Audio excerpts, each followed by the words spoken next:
सारंगखेडा गावाच्या जल जीवन मिशनचं कामच बंद नाहीये, काम चालू आहे। तुम्हाला माहिती आहे का ती योजना काय होती म्हणा? अहो मी तुम्हाला सांगतो, पाडवी साहेब, खासदार साहेब, एवढी मोठी शोकांतिका आहे। केंद्र सरकारने एजन्सी नेमली होती, राजस्थानची एजन्सी होती सर्वे करण्यासाठी। आमची योजना 5 कोटीच्या वर असल्यामुळे ती एमजेपी कडे होती। त्या योजनेमध्ये ग्रामपंचायतीच्या सहकार्याने तो सर्वे केला, परंतु जेव्हा इस्टिमेट आलं, टेंडर आलं, ते उलट काम होतं। त्याच्यामध्ये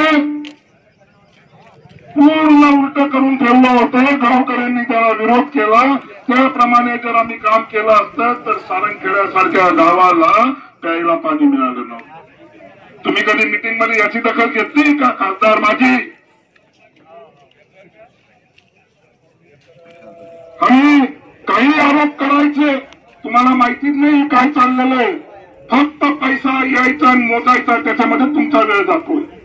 आणि म्हणून कुठं चालू आहे कुठं बंद आहे तुम्हाला माहिती नाही। म्हणून माझी विनंती आहे की याच्या पुढे आरोप करताना त्याची खात्री करा, नाहीतर याच्यापेक्षाही जास्त जोराने तुम्हाला उत्तर दिलं जाईल आणि ते रस्त्यावर दिलं जाईल।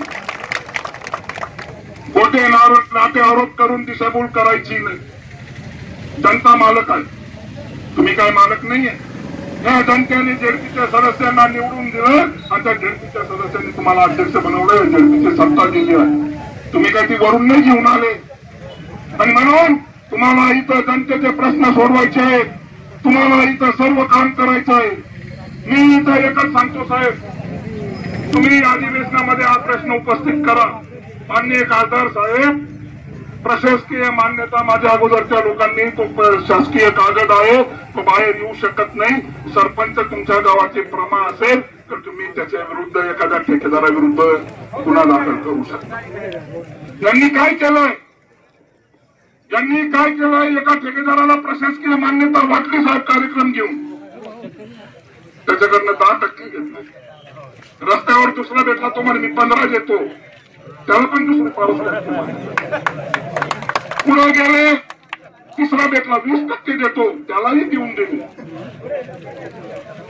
एकाच प्रेमात 3 ठेकेदार एक काम करतोय, 2 मागे फिरतात। तो म्हणतो माझ्याकडे प्रमा आहे, तो म्हणतो माझ्याकडे प्रमा आहे। ही या जिल्ह्याची परिस्थिती तुम्ही निर्माण केली। आणि काय लोकांना सांगता, अरे तुम्हाला वर करून बोलायची सुद्धा तुमची नियती नाही। त्याला निष्कलंक असल्याशिवाय छाती टोकपणे कोणी सांगू शकत नाही। तुम्ही जो खेळ लावलाय, जो खेळ खोळंबा केला आहे, त्या जिल्ह्याला बरबादीकडे नेण्याचा तुम्ही प्रयत्न करताय।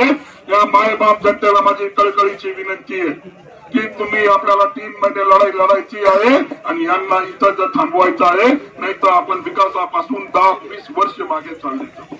म्हणून मी आपल्याला विनंती करतो की हा खेळ आपल्याला विधानसभा लोकसभेपर्यंत लढवायचा आहे। तिथं आपली आवाज संसदेमध्ये आणि विधान भवन मध्ये बुलंद झाली पाहिजे। म्हणून मी आपल्या सर्वांना विनंती करतो। धन्यवाद।